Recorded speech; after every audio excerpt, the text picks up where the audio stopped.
Assalamualaikum warahmatullahi wabarakatuh. Halo semuanya. Di sini saya akan menjelaskan corak hidup manusia zaman praaksara. Apa sih yang dimaksud dengan masa praaksara? Masa praaksara disebut juga zaman prasejarah. Masa praaksara berarti masa sebelum manusia mengenal bentuk tulisan. Ada juga yang menyebutnya dengan sebutan masa nirleka, yaitu masa tidak ada tulisan. Manusia yang hidup pada masa ini ialah manusia purba. Meskipun masa praaksara tidak mengenal tulisan, namun peninggalan-peninggalannya yang ditinggalkan oleh manusia yang hidup masa itu seperti artefak dan fosil. Artefak wujudnya berupa benda-benda purbakala yang mana benda tersebut dapat membantu kita untuk memperkirakan bagaimana perkembangan kehidupan manusia.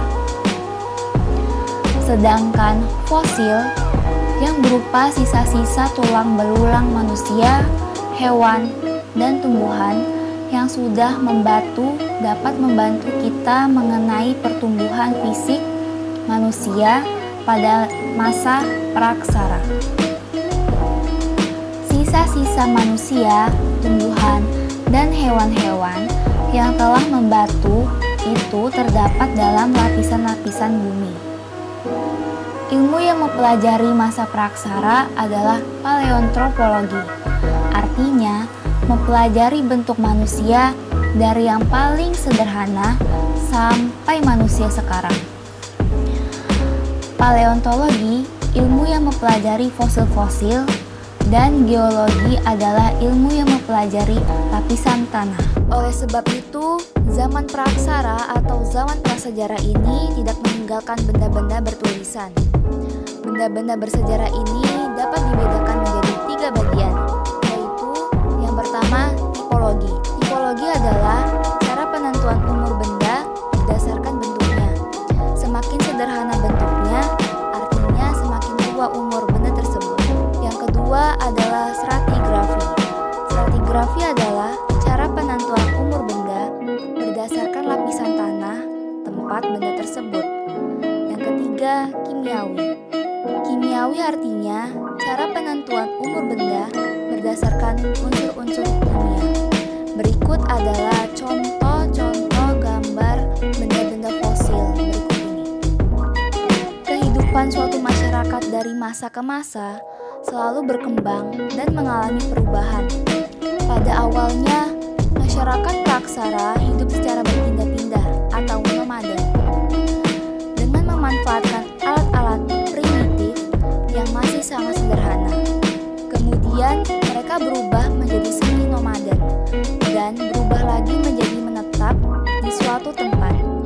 Berdasarkan corak kehidupannya, zaman praaksara dapat dibagi menjadi 3 periode, yaitu masa berburu dan meramu, masa bercocok tanam, dan masa perundagian. Masa berburu dan meramu.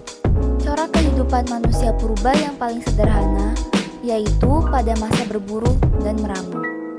Pada periode awal munculnya peradaban manusia ini, kemampuan masyarakat dalam memanfaatkan bahan yang disediakan alam masih sangat terbatas.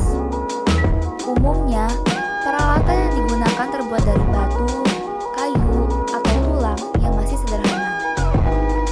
Masa berburu dan meramu dibedakan menjadi 2 bagian, yaitu berburu dan meramu tingkat awal dan berburu dan meramu tingkat lanjut.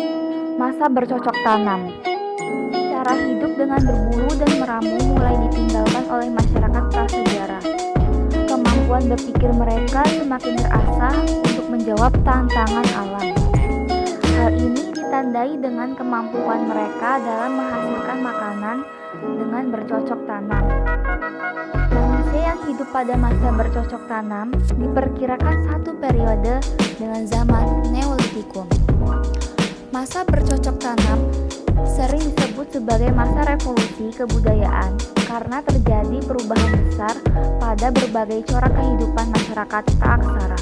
Pada masa ini, manusia mulai menetap di suatu tempat di wilayah terbuka yang dekat dengan sumber air seperti danau atau sungai.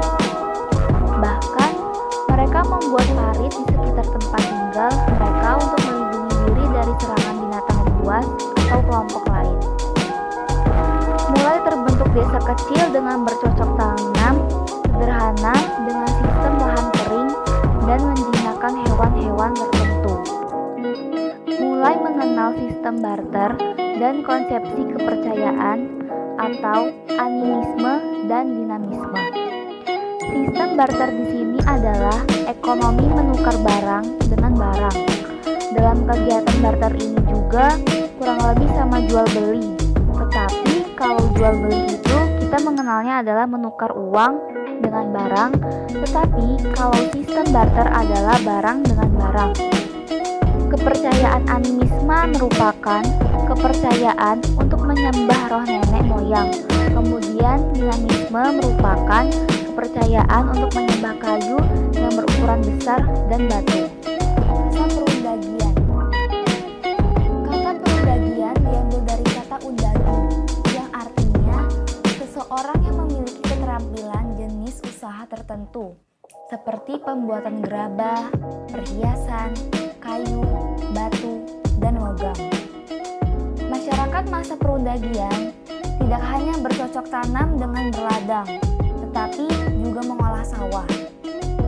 Dengan begitu, dapat dikatakan bahwa mereka mampu mengatur kehidupan ekonominya dan berpikir bagaimana memenuhi kebutuhan di musim yang akan datang. Hasil panen pertanian biasanya disimpan untuk masa kering dan diperdagangkan. Kehidupan sosial manusia pada masa perundagian sudah semakin teratur. Pemimpin masyarakat biasanya dipilih melalui musyawarah dengan mempertimbangkan kemampuannya dalam berinteraksi dengan roh nenek moyang. Selain itu, masyarakatnya mulai terbagi ke dalam kelompok sesuai keahlian mereka. Misalnya kelompok petani, undagi, dan lain sebagainya. Masyarakat perundagian menggunakan peralatan yang terbuat dari logam. Teknologi pembuatan benda-benda dari logam pun mengalami perkembangan pesat. Beberapa peralatan dari logam yang mereka hasilkan antara lain seperti kapak corong, makara, moko, kapak perunggu, dan bejana perunggu.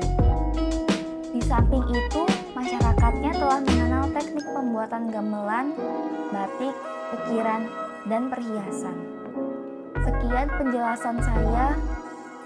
Kurang lebihnya mohon maaf. Wabillahi taufiq wal hidayah. Wassalamualaikum warahmatullahi wabarakatuh.